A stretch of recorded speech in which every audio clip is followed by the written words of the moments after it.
Yes, we can start. Good evening. Welcome to our weekly, sometimes not every week, but we try to do it as often as possible.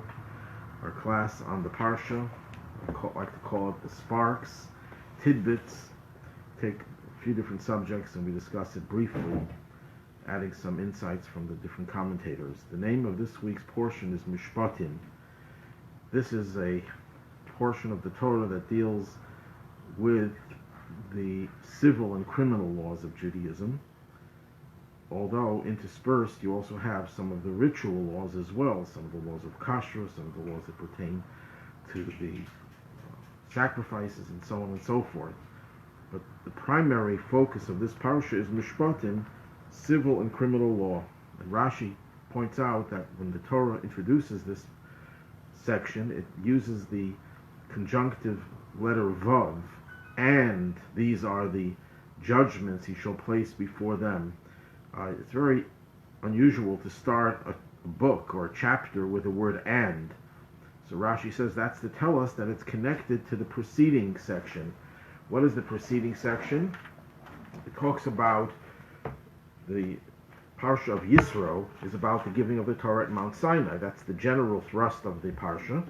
And this is to underscore that just as the commandments that were given at Mount Sinai were divinely ordained by God, they were not just made out of human reason, not pulled out of thin air, but they came from God at Mount Sinai, so too the civil and criminal laws, which are usually very rational, are also laws that were given at Mount Sinai, which is a very important and also fundamental premise that in Judaism all of the laws, even the ones that are rational and logical, are really commandments that God gave us that transcend our own logic.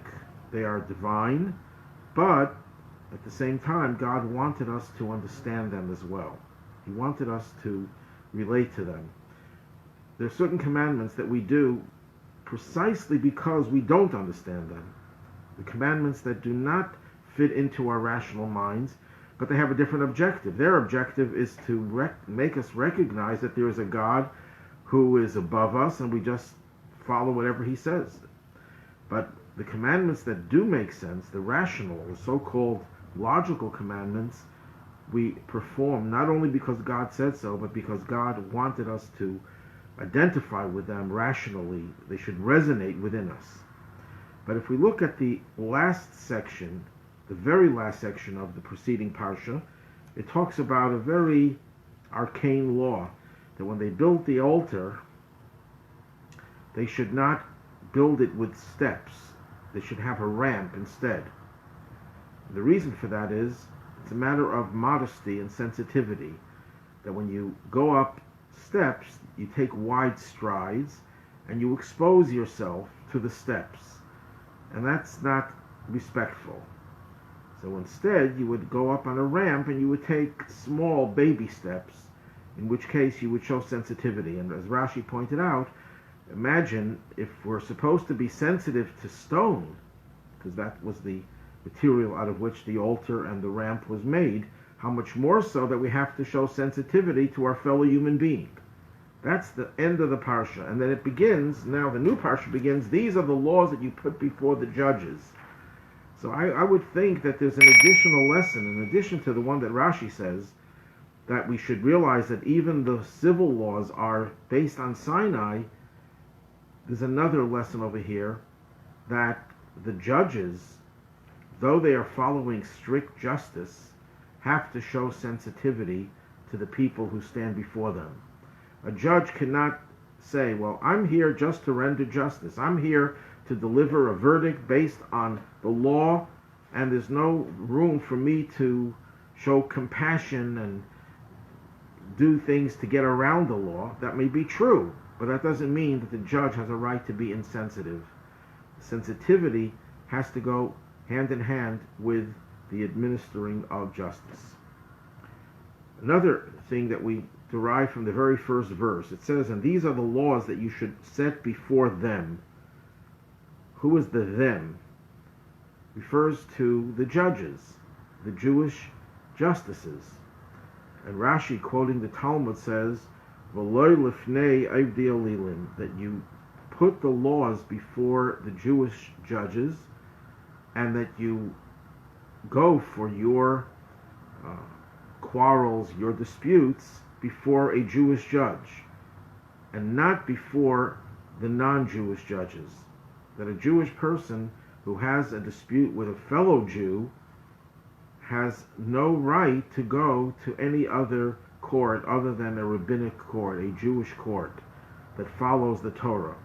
And then Rashi adds, and based on the Talmud again, that even if you know that the secular judges render the same decision as the Jewish courts, you're still not allowed to go to those judges.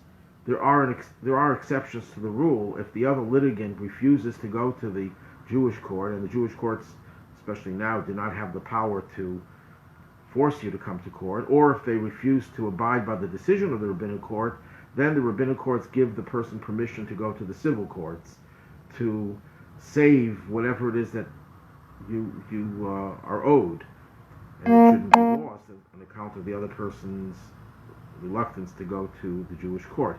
But what's the logic behind this? Why is it that if the other courts have the same ruling as the Jewish court, you're not supposed to go to the other court? The answer is because the other court bases their rulings on secular, human, rational thought, and it may be very logical and cogent and everything else, but it's not divine. Justice has to be divine. Now, that doesn't mean that we reject the validity of the legal system in which we live. Yes, for the entire population, the non-Jewish population, they have an obligation to go to the system of government and courts that every country establishes, as long as they are doing things equitably and non-discriminatory. But the Jewish people have an obligation to be judged by their own in accordance with the laws of the Torah. Now, this is not the time and place to go into the principle in the Talmud that the law of the land is the law, that a Jew has to follow the law of the land, but because the law of the land itself gives the rabbinic courts the right to judge people, and if both parties agree to it, it's even enforceable in a secular court, like any other mediation or arbitration. But this is not the place to go into it in more detail. I just wanted to emphasize the idea that so strong is the notion that these laws, even though they're rational, are based on a divine source, that even when the laws are shared by the secular authorities, we do not go to the secular courts. Now, this section, which deals with civil law, begins with a very unusual law. It deals with a case of an Eved Ivri. Eved Ivri literally means a Hebrew slave, which is more of an indentured servant. And it deals with a person who is poor, and because of his poverty, sells his service to another Jew. And the Torah says that he could only work for 6 years. He's not supposed to go beyond the 6 years. If he refuses to leave and he wants to stay beyond 6 years, they have his ear pierced. And he stays on forever. Forever, the Talmud says, means up to the Jubilee year, which the maximum would be 50 years. Now, why does the Torah begin this section of civil law with this case, which is a very unusual case? What is the likelihood of a person being so poor that he has to sell himself and he can't find a job? If he's a good worker, he'll find a job. The other example would be a thief who can't repay the theft, so he sells himself to repay it, to make restitution. These are very unusual cases. So why would the Torah begin with this as its first discussion of civil law?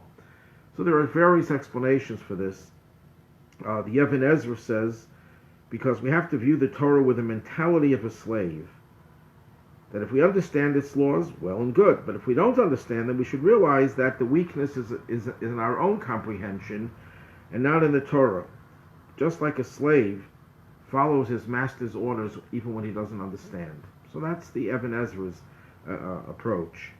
The Ramban says that the slave's freedom after 6 years, is reminiscent of the Exodus from Egypt. And since the Jews just got out of Egypt, they're given this law that tells them about how a Jew, even if he's committed to working for someone for 6 years, he goes out free. And it also reminds us of the Shabbos, that after the 6th day, we are free, we are liberated from our work. So it's a fundamental principle of freedom, the concept of freedom. But it goes a little deeper than that. It seems that the Torah frowns on this servant for having sold himself, especially if he wants to stay on beyond the 6 years. The Torah frowns on it and has his ear pierced. Why?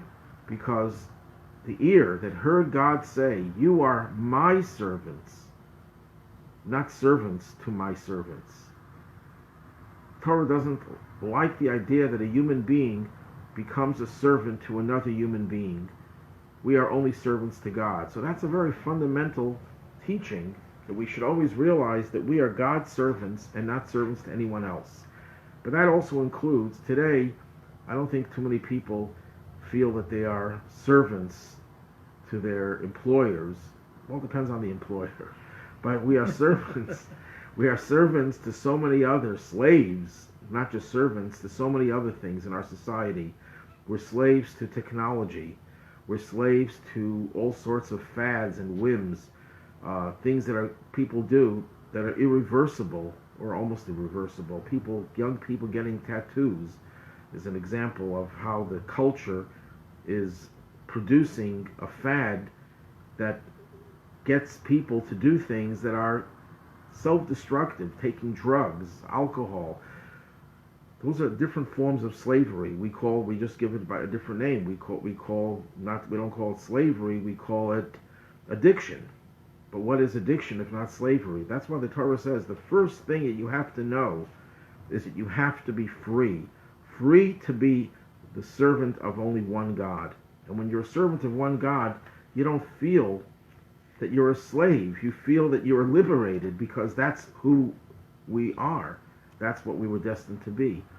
And that's the first thing with which the Torah begins after the discussion of the giving of the Torah at Mount Sinai. Just another interesting tidbit, the Baal HaTurim, one of the great commentators who follows the hints in the Torah, says that the word for Hebrew servant in Hebrew, Eved Ivri, has the numerical value of Mashiach. That Mashiach is the ultimate Hebrew servant, but that's intended in a positive way, that he is the servant of God, and it's the model of Mashiach who liberates us from exile that the Torah wants to underscore, that is the objective of Judaism, to liberate ourselves from exile and to welcome the Messianic age. We'll skip over a few pages, a few topics. The Torah goes into various different commandments about murder, unintentional murder, striking a parent, kidnapping, cursing a parent. These are all capital crimes. It also talks about the case of one injuring another, and it says an eye for an eye. That's in chapter 21, verse 24. An eye for an eye, a tooth for a tooth, a hand for a hand, a foot for a foot. And of course, we all know that the Torah never intended for the judges to actually take out an eye for the blinding of another person, or even a tooth, which isn't as egregious as taking out an eye. We do not take a tooth for a tooth, or a hand for a hand, or a foot for a foot. Then what is intended by this? The Talmud says this is part of an oral tradition. It means to pay the value of the eye for the eye. So the question is asked, if it means to pay the value, why doesn't it say it? Why does the Torah just say an eye for an eye, where we could easily mistake that to mean that you should literally take out an eye for an eye, and there are still countries that do that. Some Muslim countries still take out an eye for an eye. But if this was not what the Torah meant, why does the Torah phrase it in that way? And Maimonides essentially addresses this, and he gives the following answer, and I'm, of course, amplifying his answer. If the Torah would tell you, you poked out an eye, you pay for the eye, what message would that give the criminal? it would give him a message. Wasn't a big deal. I have the money. I took out an eye. So what? I'm paying for it. It would cheapen the value of the damage. It would take the damage, a loss of an eye, and turn it into a financial thing. But an eye is not worth, you can't put a value on an eye. I mean, how many people, normal people, if you say to them, we want to take out your eye, for what amount of money would you ask for that? For $100,000, would you agree to have your eye taken out? $1 million? $1 billion? Well, that's a little bit more. Let's think about it. Obviously, a normal person will not allow his eye taken out for any amount of money. Tooth, maybe, not an eye. Or a leg, or something as important as one of those organs. So then the Torah says, you're not paying for the eye. You deserve to have your own eye taken out. You have to, in order to appreciate what you've done wrong, you have to imagine that you yourself had to have your own eye taken out, and the Torah says, we'll let you get away with just paying, ransoming your own eye. But you're really paying with your eye. Your eye. The money is not the value of the other person's eye, it's the value of your own eye. Because that's what you have to do. And I think this is a very important thing in terms of punishment. Our society has gone off the beaten path, has gone awry when it comes to punishment. Punishment, for the sake of punishment, is not a Jewish concept. Punishment always has to be a means to cleanse the person of their guilt, of their evil, of their impurity, of their whatever flaw they had. It's to help rehabilitate the person. And if you don't get the person who committed the crime to empathize, to feel the pain that he or she caused, then the punishment is just punishment for the sake of punishment. And that's what the Torah is saying. You took out an eye, you deserve to have your own eye taken out. The Torah will be lenient on you, but recognize you're not paying for the victim's eye, you're paying for your own eye, to get your own eye, to prevent it from being taken out. The Vilna Gaon said something very ingenious. He said, if you read the word ayin in Hebrew, tachas ayin, the eye, what's underneath the eye, and he says, take the word ayin and read the next three letters in Hebrew after the three letters of the word ayin. That reads, three letters that it will read will be chaf, samach, fei, which spells kesef, money. So you take out someone's eye, you do what is tachas ayin, that which is underneath the word ayin, which is money. That's a hint that he says you could find where the Torah itself is alluding to the fact that it means paying for the eye. There is few pages in the Talmud where the Talmud proves from the text itself that it can't possibly mean an eye for an eye. I'll give you one of the proofs. One of the proofs is, what would happen if the person that you injured already was blind in one eye? So by you taking out his eye, you cause him total blindness. So is it fair to have only one eye taken out? Or conversely, you took out an eye of a person who had two good eyes, now he has one good eye, but the person who commits the crime already was blind in one eye. Is it fair that he should have his eye taken out where it causes him total blindness, whereas he didn't cause that to the other person? You could never really do it an eye for an eye. If it would be possible to do literally an eye for an eye, and when you take out an eye, is it the same amount of blood that you lose that the other person lost? It can't ever be the same. Those are some of the proofs that the Talmud brings. Okay, we'll turn a few pages. Torah goes on to talk about many different types of damages. Generally, the damages are divided into several categories. A person has an ox that causes damage. To nowadays, not too many people have oxen running around. It would be your dog, your pet. You can dig a pit. Your ox could devour someone else's produce. You could light a fire and that can destroy. So the Torah talks about, those are the laws of torts, where you have to pay for the damages that your property or your negligence caused.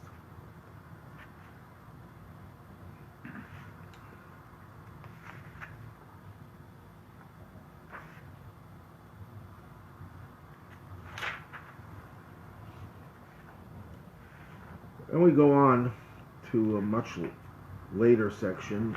This is chapter 22, verse 24. There it talks about lending money. When you lend money to the poor who is with you, and if he can't pay, don't behave towards him as a lender. In other words, don't harass him, and do not place interest payments upon him. You're not allowed to charge interest for a loan. Now, if we couldn't charge interest, a lot of business would be impossible to conduct, which is based on interest. Well, there's a way the rabbis allowed us to create what is called a heter iska, a license to do business, where you turn the loan into not really a loan, but more like a business investment, which is a little bit intricate and complicated, so it's not considered interest. But if I just want to lend someone who needs the money, I can't charge interest. To such an extent is that I shouldn't even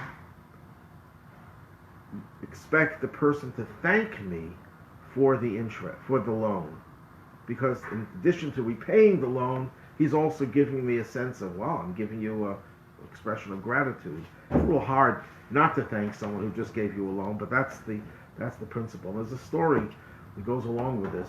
One of the greatest Talmudic sages and rabbinic authorities of the 19th century was Rabbi Moshe Sofer, known as the Chassam Sofer. That's the name of his magnum opus. He was very highly respected, and people would come to him not only for religious reasons, but they would come to him for his advice. And here, one of the wealthiest Jews in town, the city of Preshbur, which right now I think is called Bratislava, comes to him very despondent, depressed, and he says, "Rabbi, I have a terrible, terrible problem. What is it?" He says, "Well, I am going bankrupt. I'm broke. All my businesses have collapsed. My creditors don't know about it yet.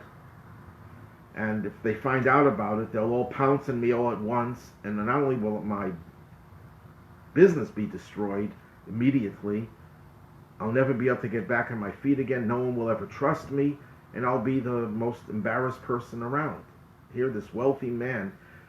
So what's the problem now? Why is it now? He says, because now is the time when I would go to, I think it was Leipzig, where I would purchase all my merchandise, and then I would sell it. But now I can't even afford the car fare to get there. And if I don't go there, everyone will know that the rumors are true, that I'm in bad shape. So what do I do? So the rabbi opens up a drawer, and he takes out a large sum of money, and he says, "Here, I'm going to lend you this money, and you go to Leipzig. It's enough for the car fare and enough for you to buy some merchandise. You'll do some business there, and who knows, maybe you'll get back on your feet again." And the man thanked him profusely. He said, "No, you can't thank me." And he goes off to Leipzig, and sure enough, he was a very good businessman. He bought some stuff, and he sold it. He made a profit, and he was able to, make enough money to get back to town and keep his business going and get back on his feet again. Well, when he comes back to the Chassam Sofer to repay the loan, he gave the Chassam Sofer a little gift, a watch. That was, I think, was made out of had golden, whatever it is, handpiece. And the rabbi takes a look at the watch, and he holds it in his hand, and he marvels it and shows it to his students. "Isn't this beautiful? Well, I never had a thing like a piece of jewelry like this. This is wonderful. This is great." And after he does that, he gives it back to the man. He says, "I can't take it. It would be interest." So the man realized that he couldn't give it to him, and he left. And the student says, "Then why did you why did you just take it and marvel it and show that you really were excited about getting it, and then you give it back? He says, I'll tell you a story. Because when I was a student, I was studying with my teacher, Rabbi Nosson Adler. He was one of the greatest rabbis of his time in the city of Frankfurt. And they were traveling from Frankfurt to another city. It was the middle of the winter, and there was very deep snow, and the horses got stuck in the snow, and they couldn't pull the wagon out of the snow. So the coach driver said to the rabbis, we're not too far from another town. I'm going to go there and get another horse. And they're sitting, huddling together in this coach, freezing. This goes on for a few hours.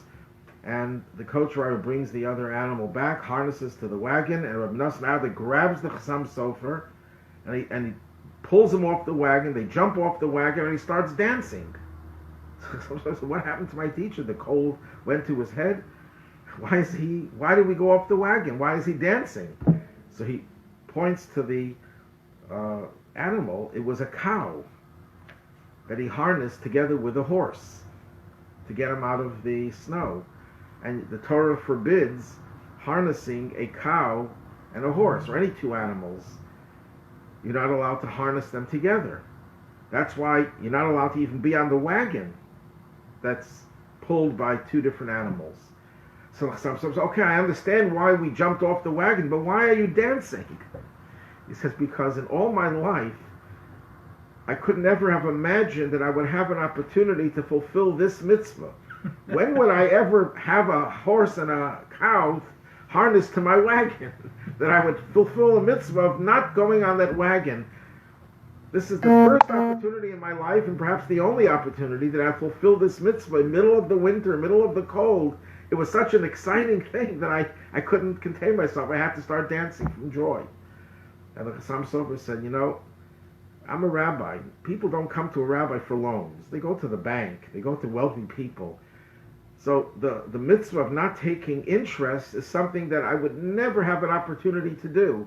And here, this my first and maybe my only opportunity in life to fulfill the mitzvah of not taking interest. I relished it.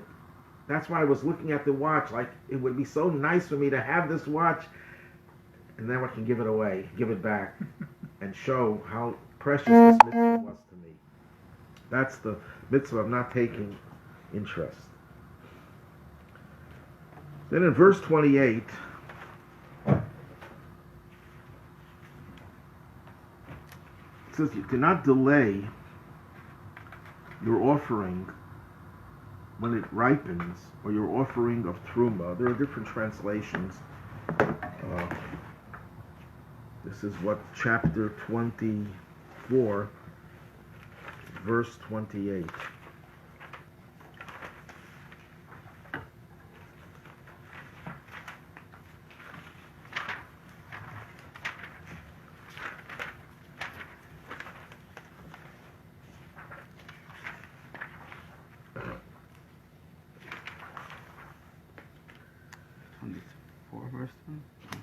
No, it's not verse 22, wasn't it? Chapter 22, verse 28. I'm sorry.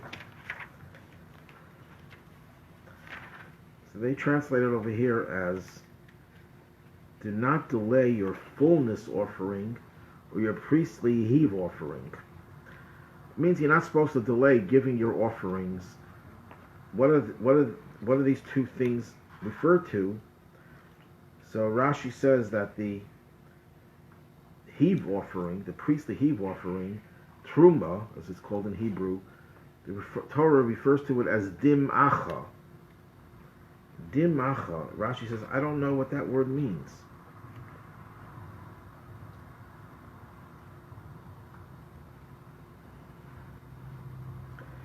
Rashi says it means truma. It refers to truma, the tithe that you give to the Kohen. He says, "Ve'eni yedeya mahu loshen dema." I don't know what the expression of dema is. In other words, he knows what it means, but he doesn't know how truma can be taken out of the word dema. And other commentaries say that the word dema comes from a word in Hebrew. It means mixed up. When you tithe produce, You're not allowed to eat the produce before tithing it. That's called tevel. The pre-tithe produce is tevel, and no one is allowed to eat it, not even the Kohen, to whom the truma, the offering, is given. It has to be separated, and then you give that to the Kohen. So before you give it to the Kohen, the truma is like there in potential. It's mixed up with the non-truma. That's how some commentaries explain it. But I think that there might be a deeper reason why Rashi says, I don't know what that word means. Because the word dema also means tears. He says, I don't know what the connection of tears is to truma. Why is giving truma connected to tears?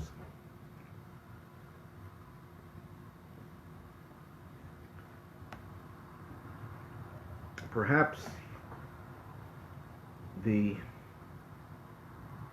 idea of giving away something that is your first fruit, the first of your produce, comes along with tears. You know, in America, when you open a store, you take your first dollar and you hang it up on the wall. People cherish the first of whatever they produce. It's something that's very precious to people. It's human nature. And the Torah says, no, take what you produced first and give it away. The best you give away. For example, it says in another Parsha, you're supposed to give challah. You separate from your dough and give it to the Kohen. So the Torah refers to it as reishis ariso seichem, the first of your dough, D-O-U-G-H. Well, another interpretation is the word ariso seichem, which comes from a term that means dough, also means your cradle, your bed. The first thing you do when you come out of bed, you give to God. You say Moda Ani, you thank God for being alive. The first of everything is the most precious part of your life, of your experiences, of your possessions, and that is what you give to God. And sometimes people will feel very sad that I have to part with something so precious to give it away to someone else. So Rashi says, I don't recognize that. There should be no tears when you share something with someone else. On the contrary, it should be done with joy. So Rashi says, I don't understand. Why is the Torah call this offering, dema, tears, when it should be called expression of joy, that you're happy that you're giving it away? In fact, the bikurim, the first fruits, which is the meaning of the other word, the first phrase over here is your fullness offering. That refers to the first fruits that you bring to Jerusalem. That's the most joyous and exciting ritual that there is. You come to Jerusalem, the fruit is decorated, everyone comes to greet you, and you make a declaration of how happy you are. It's the greatest joy, and you only bring it in a time when you are in a state of joy. So why would Truma, the next offering, why would that be dema? Why would that be with tears? You should be happy that you're giving away the first to the Kohen. So Rashi says, so I don't really know why it's called tears. Obviously, if it's called tears, it's because some people are not so happy, they're reluctant, and they shed tears when they give it away. And the Torah says, even so, you should still give it, even if you're not happy about it. Okay, then the Torah says in verse 30, you should be holy people, and you should not eat meat that was torn in the field. That's called treifa. Most people heard the word treif, which means something that isn't kosher, but really that's a Yiddish corruption of the Hebrew treifa, which means an animal that was injured in a vital organ. And one of the examples is that an animal was attacked, let's say by a wolf, and still alive, it's not kosher. And what do you do with it? Like kelev tashlichanosa, you throw it to the dogs. So they tell a story of a man who lived in a little on a farm far away from the town, from the village. Whenever there was a question about an animal, if it was kosher or not, because if an animal is slaughtered and they find something defective, it's a question whether it's kosher. You bring it to the rabbi checks it, and he tells you if it's kosher or not. Well, it was hard to travel every time there was a question, so they decided, since the Torah says that if it's not kosher, you throw it to the dogs, we'll let the dog decide. If the dog will eat it, that means it's not kosher. If he doesn't eat it, it means it's kosher. After a while, he comes back to the rabbi for his question. So the rabbi asks him, where were you until now? He says, until now I followed this method. He says, then why are you coming to me now? Because the dog was too strict. So that is the mitzvah of feeding it to the dog. Well, why don't we feed it to the dog? So the Talmud tells us because the dog is rewarded. When the Jews left Egypt, the dogs did not bark. So the dogs were rewarded that they get our non-kosher meat. Again, that's an example of how the Torah is so sensitive to the idea of showing gratitude. So even though the dog doesn't understand why he's getting the meat, and it's not the same dogs in Egypt, they're not around anymore, but yet the Torah is trying to reinforce an idea of gratitude. Because the dogs were so sensitive and didn't bark and didn't get in our way when we left Egypt, we reward the dogs. How much more so when we deal with a human being who helped us, that we should show gratitude to that human being.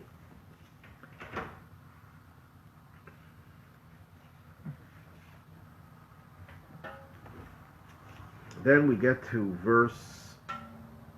chapter 23, verse 8, and the Torah says, do not accept a bribe. For the bribe will blind those who see and corrupt words that are just.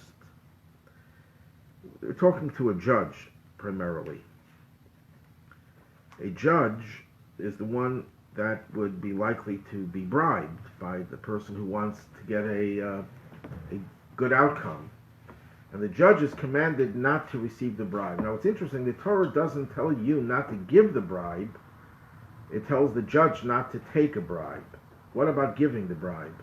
That's also forbidden, but it's forbidden because you are causing someone else to sin. So who is the sinner and who is the secondary sinner? The judge is the primary sinner. The person who bribes him is the secondary sinner. So it's worse for the judge to take the bribe than it is for the person to offer the bribe. And the reason is very simple, because the judge stands for justice. He's perverting justice. The individual who's giving the bribe is committing a crime, but he's not perverting the whole system. The judge is destroying the whole system if he takes the bribe. Now the word shochad is the word for bribery in Hebrew. And the Talmud says that shochad is a composite of two words. It's shehu chad, that he is one. When he takes the bribe, he becomes one with the one who offered the bribe, that he sees things through the perspective and the prism of the one who gave him the bribe. He can't see the other side the way he would normally be able to see it. And the Torah really tells us the following. Even if the judge says, you can bribe me all you want, I'll take the money, but I'm going to do what's right. I'm not going to rule in your favor just because you gave me the money. It won't work, because it blinds your eyes. Without even realizing it, your mind will be so conditioned to favor the person who bribed you that you won't even realize that your mind has been twisted, because you're seeing things from the perspective of the person who gave you the bribe. And just like that person can only see things from his own perspective, he can't see the other side, certainly not as well as he can see his own side, the judge will become corrupted in the same way. There's a famous story of the greatest authority on Jewish civil law about 350 years ago, known as the Shach. The Shach is an abbreviation of the name of his book. His name was Rabbi Shabsi Kohen. He lived in the city of Vilna, and he was known far and wide as the greatest authority on Jewish civil law. And he himself had some business dealings with other Jews, and they had a dispute about a business matter, so you have to go to the rabbinical court. But they couldn't go in Vilna because everyone knew Rabbi Shabsi, and no rabbi would want to rule against him. So they went to a town a few hours away. The rabbi didn't know who he was, never saw him. And they present their case, and the rabbi says, this is a complicated case, I need a few hours to do research. He comes back after a few hours, and he renders a verdict in favor of the other guy, against the Shach. So the Shach says, if that's your verdict, I will abide by it, but I happen to dabble in these matters, and I came to the opposite conclusion. So I want to know what you based it on. He said, when I started to research it through the Talmud and commentators, I realized it was too intricate, and I couldn't really come to a decision. So there's a new book that was published a few years ago, and I looked up this very case. An identical case is discussed in this new book, and he ruled the way I ruled. And the Shach says, I'd like to see that book. And he brings it out. It was his own book that he wrote a few years before.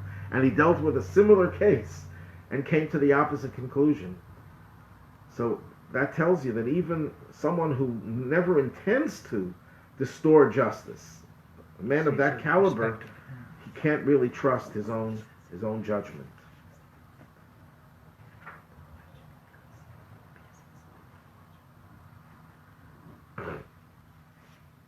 The end of close to the end of this section, chapter 23, verse 19, says, the first of your fruits, the choicest first fruit of your land shall you bring to the house of God, your God. You shall not cook a kid in the milk of its mother. This is the second time the Torah gives us, the first time the Torah gives us this commandment. The second time will be in 3 weeks from this Torah reading, and the third time will be in the summer. The Torah repeats the same commandment 3 times, exact same commandment. Don't cook a kid in the milk of its mother. And the Talmud says there's no repetition of the Torah, because there are 3 separate prohibitions. You can't cook milk and meat, you can't eat milk and meat, and you can't derive benefit, which means that you can't feed it to your dog, you can't sell it. If by mistake the milk and meat get cooked together, you can't have any benefit from it whatsoever. That's why it's mentioned 3 times. Now, what is the reason for this commandment? So there are many who say that there's no need for a reason. This is one of those commandments that are called chukim. They are supra-rational commandments. There's no reason why, if milk is kosher and meat is kosher, then what's wrong with cooking milk and meat? Mm-hmm. It's the Talmud uses the term chidush. It's a novelty. It has no logic. But nevertheless, Jews always look for logic. Even things that are beyond our logic, they always look for different ways of introducing it into our mind. And there are 3 basic reasons that have been given. Maimonides has a thesis that many of the commandments in the Torah, this is in his Guide for the Perplexed, are based on negation of idol worship. And anything that is close to idol worship, anything that will in any way support idol worship. And he says it must have been the custom of the idolaters of ancient times to take a little animal, a kid, and cook it in the milk of its mother. So as a way of distancing ourselves from any vestige of idolatry, we go to the extreme that we don't even cook it or benefit from it, let alone eat it. And the rabbis added on more prohibitions. They said you shouldn't even eat chicken or fowl and milk, even though a chicken doesn't have a mother's milk to be cooked in. But keep as far away from anything resembling it. You can't even eat milk and meat in the same meal. You have to wait 6 hours. That's all rabbinical extensions of it. But why were they so radical? You don't find this with other prohibitions as you find it here. It's because anything that's associated with idolatry, you have to find ways of distancing yourself to the extreme. Another approach is that cooking a little infant, animal in the milk of its mother smacks of cruelty, of insensitivity. Taking the nourishing, nurturing milk of a mother and using it to destroy the child. And the Torah wants us to develop sensitivity. This is another one of those mitzvahs that are designed to develop sensitivity. So we go to extremes in that. We don't do anything that in any way remotely has a connotation of being insensitive. And the third approach that medieval commentators use is that the Torah gives us certain license to manipulate God's world. We were put in this world not to just accept the world the way it is. We're allowed to improve. We're allowed to harness the forces in this world to create things. We're God's partners in creation, on one hand. On the other hand, the Torah puts certain limits on our creativity to reinforce the idea that we're not God. So there's a prohibition. You can't plant two different types of seeds together in a vineyard. You can't plant wheat in a vineyard. And you can't cross two different types of animals. And this is another, you can't wear wool and linen together. Here is another example of don't take milk and meat and put them together. Because what you're doing is you're taking two forces within creation and you're mixing it. Does that mean you can't mix two things of fish and milk? No. Actually, there is an opinion that says you shouldn't eat fish and milk, but that's not based on this. It has nothing to do with milk and meat. Fish is not included in this. But the Torah doesn't want you to take the idea of manipulating nature, which is permissible and desirable, to an extreme. And therefore, the Torah says, don't cook the kid in the milk of its mother. What is the connection to, it says, the first of your fruits bring to God's house? Don't cook a kid in the milk of its mother. Because in the olden days, this supports Maimonides' view, the olden days, when they used to come to their temples for pagan rites, they would cook a kid in the milk of its mother. So it says, when you come to God's house and you want to bring your first fruits, don't bring this kid that was cooked in the milk of its mother.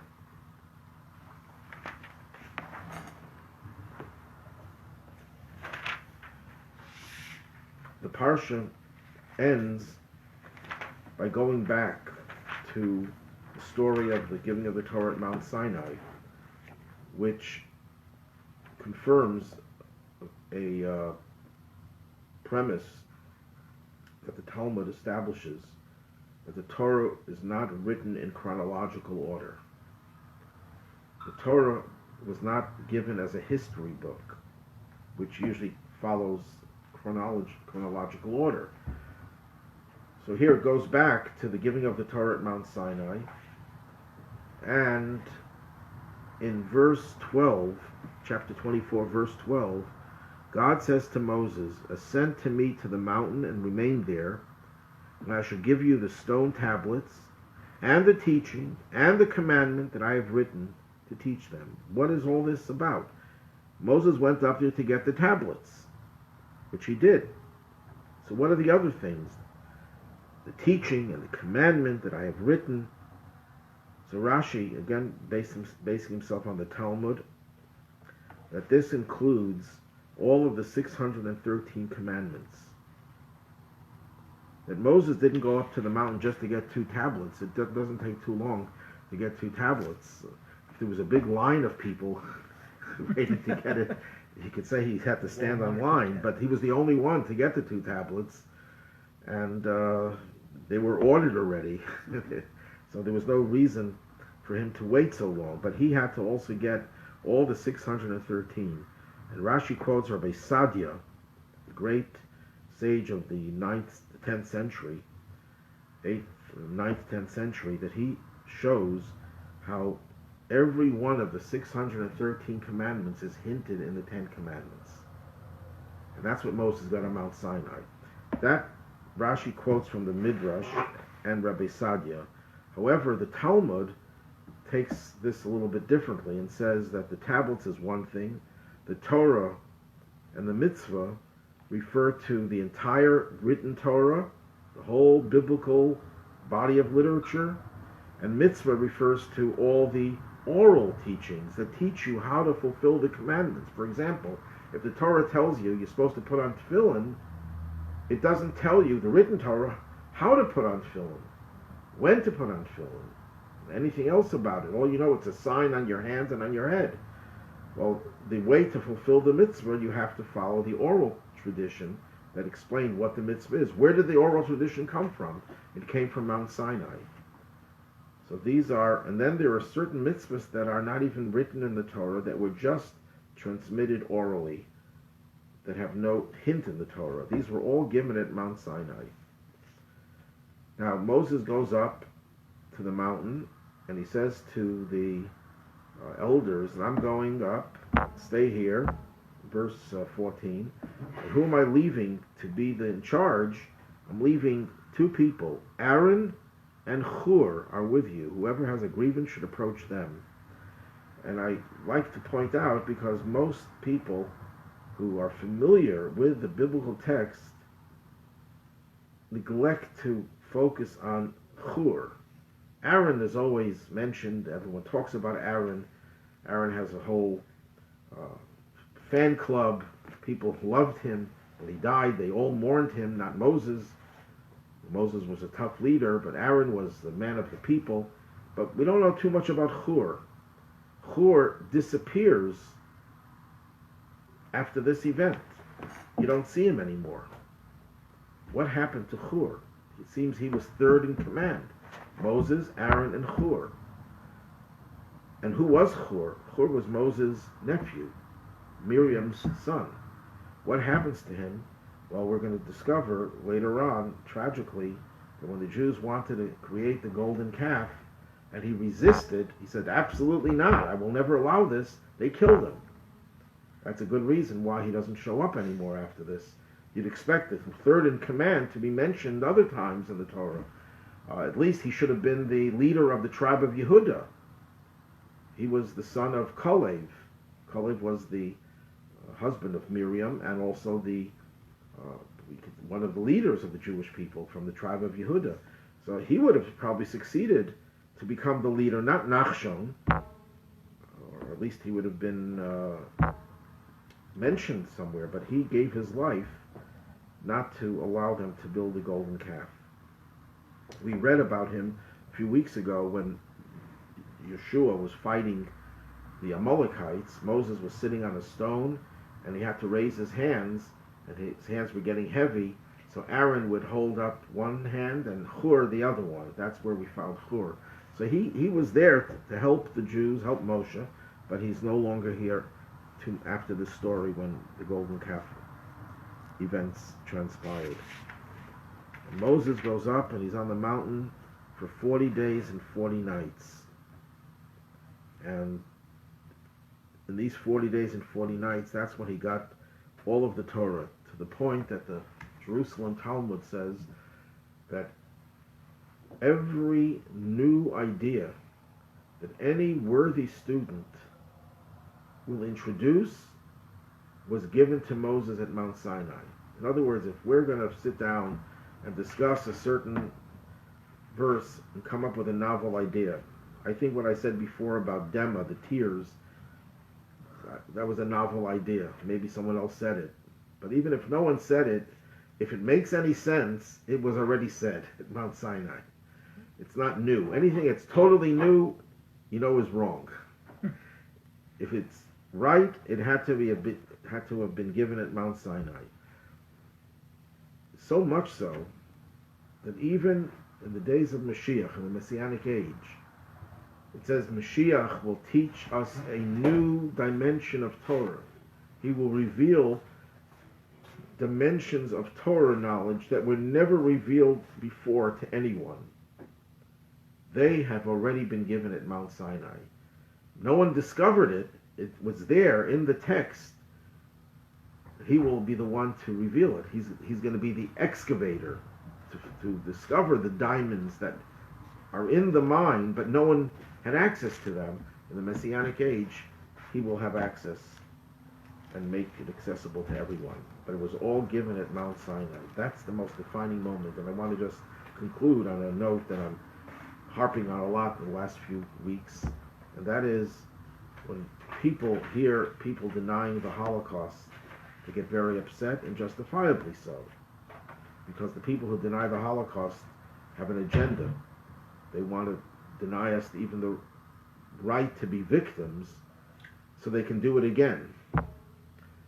But the fact that the Holocaust happened, if someone would have proved to me that it didn't happen, I would be very happy to know that it didn't happen. Although, of course, it did happen. But what's worse than denying the Holocaust, infinitely worse, is denying what happened at Mount Sinai. Because without Mount Sinai, we have no right to be called Jews. We have no right to anything Jewish. It all happened at Mount Sinai. Even the greatest innovations are all from Sinai. That is the most defining moment of Jewish history and really of all of the world's history. That's what gave the world meaning and purpose. That's what introduced a relationship that we have with God, and that will fulfill the purpose when we implement Sinai for the creation of the whole universe, is justified with what happened at Sinai. So when Jews, and non-Jews for that matter, but especially when Jews deny it, that's much more painful and much more destructive than denying the Holocaust. And I'm not trying to minimize the evil in those who deny the Holocaust. I'm just trying to say that sometimes Jews don't realize themselves, the ones who get upset when you deny the Holocaust, they're denying Sinai, or denying that the temple was built on the Temple Mount. There were 2 temples there. We could live without a Holocaust, but we can't live without our Jewish identity, which was given to us at Sinai, reinforced when the temples were built. And that's something we should keep on reinforcing our belief in and acceptance of what happened at Mount Sinai. Have a good week, and God willing, next week. Thank you, Rabbi.